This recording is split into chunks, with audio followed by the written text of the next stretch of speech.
គ្រប់ជួបគ្នាសាជាថ្មីជាមួយខ្ញុំបាទ Army Officer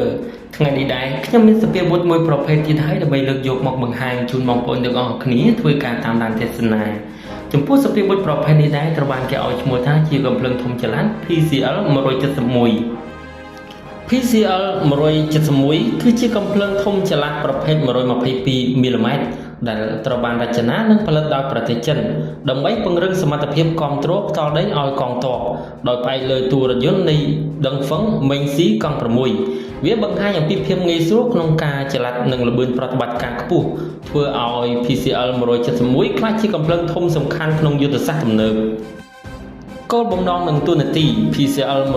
171ត្រូវបានបង្កើតឡើងសម្រាប់បំពេញតួនាទីសំខាន់ៗដូចជាផ្ដល់សមត្ថភាពបាញ់គ្រប់គ្រងពីចម្ងាយឲ្យកងទ័ពខាងមុខអនុវត្តយុទ្ធសាស្ត្រដើម្បីជៀសវាងការបាញ់តបតបង្កើនភាពរហ័សរហួននិងភាពប្រសើរនៃការគ្រប់គ្រងកំណត់ទិសក្នុងកម្លាំងចល័ត PCL 171ត្រូវបានបញ្ចូលក្នុងសេវាកម្មឆ្នាំ2000ដល់បច្ចុប្បន្ននិងប្រើប្រាស់ដោយកងទ័ពរំដោះប្រជាជនចិនចំពោះលក្ខណៈបច្ចេកទេសវាជាប្រភេទកំភ្លើងធំ122មីលីម៉ែត្រដែលយកគំរូកែលម្អពី D30 ចម្ងាយបាញ់មានប្រសិទ្ធភាព18ទៅ22គីឡូម៉ែត្រអាស្រ័យទៅលើគ្រាប់និងចម្ងាយបាញ់អតិបរមា27ទៅ40គីឡូម៉ែត្រល្បឿនបាញ់ពី6ទៅ8គ្រាប់ក្នុង1នាទី PCL 171ត្រូវបានបំពាក់លើតួរថយន្ត Dongfeng Mengxi-6 ដែលមានទម្ងន់11តោននិងមានប្រវែង7ម៉ែត្រទទឹង 2.38 ម៉ែត្រនិងកម្ពស់ 2.13 ម៉ែត្រតួរថយន្តបំពាក់ដោយម៉ាស៊ីនបន្ស៊ូតកម្លាំង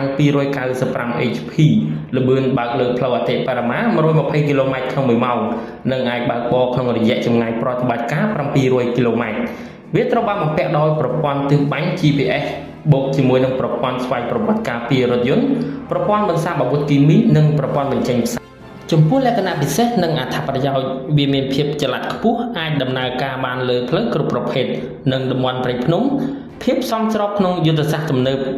បើកបានលឿនបាញ់បានរហ័សនិងផ្លាស់ទីភ្លាមប្រព័ន្ធទំនើបប្រើការបញ្ជា GPS និងប្រព័ន្ធកំណត់ទិស Digital សមត្ថភាពបាញ់បានចម្ងាយឆ្ងាយអាចគ្រប់គ្រងលើសមរភូមិការវិភាគបានបង្ហាញថា PCL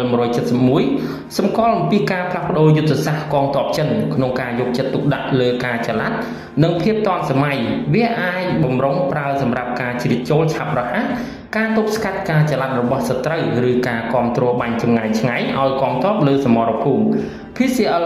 171មិនត្រឹមតែផ្ដល់ភាពងាយស្រួលក្នុងការប្រតិបត្តិការក្នុងសមរភូមិនោះទេ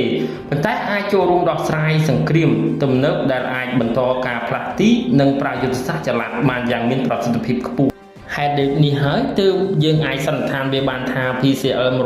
171គឺជាការផ្លាស់ប្ដូរទំនើបក្នុងវិស័យកំភ្លើងធំរបស់ចិនដែលបង្ហាញអំពីកម្រិតបច្ចេកវិទ្យាខ្ពស់និងការយកចិត្តទុកដាក់លើភាពចល័តនិងសុវត្ថិភាពការចូលមករបស់វានឹងជួយបន្ថែមសមត្ថភាពទាក់ទងទៅនឹងការគ្រប់គ្រងផ្ទាល់ដីនិងការប្រតិបត្តិការយុទ្ធសាស្ត្រទំនើបក្នុងសម័យសង្គ្រាមប្រកបដោយបច្ចេកវិទ្យាជាចុងក្រោយក៏សូមអរគុណរាល់ការតាមដានទស្សនា